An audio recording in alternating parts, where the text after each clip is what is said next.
Market day in a small rural town in southwestern Eritrea.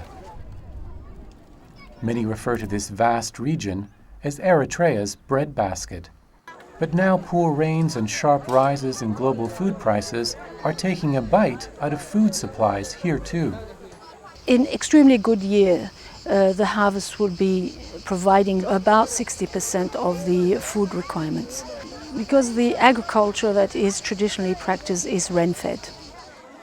When global food prices were cheaper, Eritrea imported the balance of what it needed. Now it can't afford to.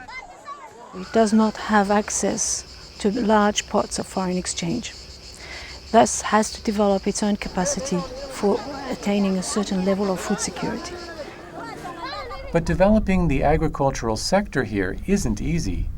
Most crops are rain-fed, and harvests can be as difficult to predict as the weather. Then there's the absence of farmers.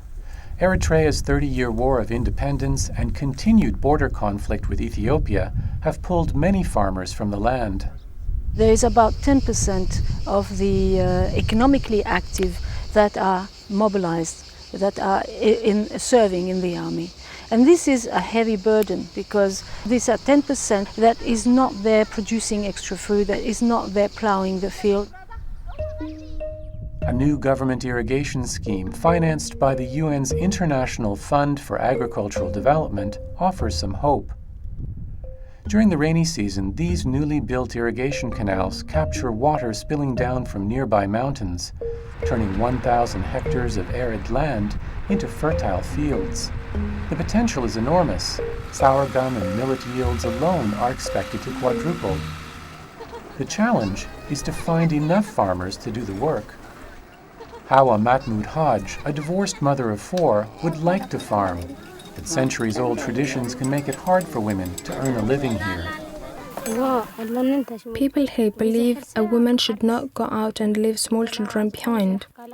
But I have to support my family, which is why I go to the market every Tuesday to sell tea. Even so, my neighbors gossip. 4 in 10 families here are headed by women like Howa, and their priority is to feed their children. If the government is to have any hope of increasing food self-sufficiency, it will have to help women tackle cultural obstacles first.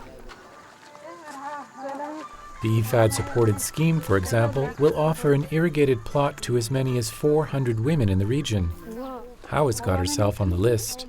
She says a hectare would provide enough food for her family. There'd even be some left over to sell in the local market.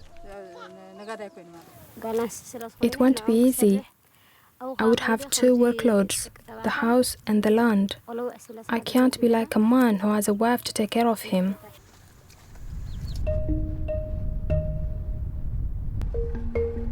The next day, Howa goes to see the land that could be hers. Not being a man, she's faced with another cultural obstacle. Women aren't allowed to plow land here. The man from the government offers a solution.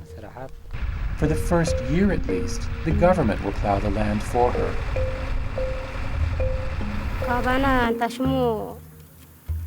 If I get land, I'm prepared to farm it.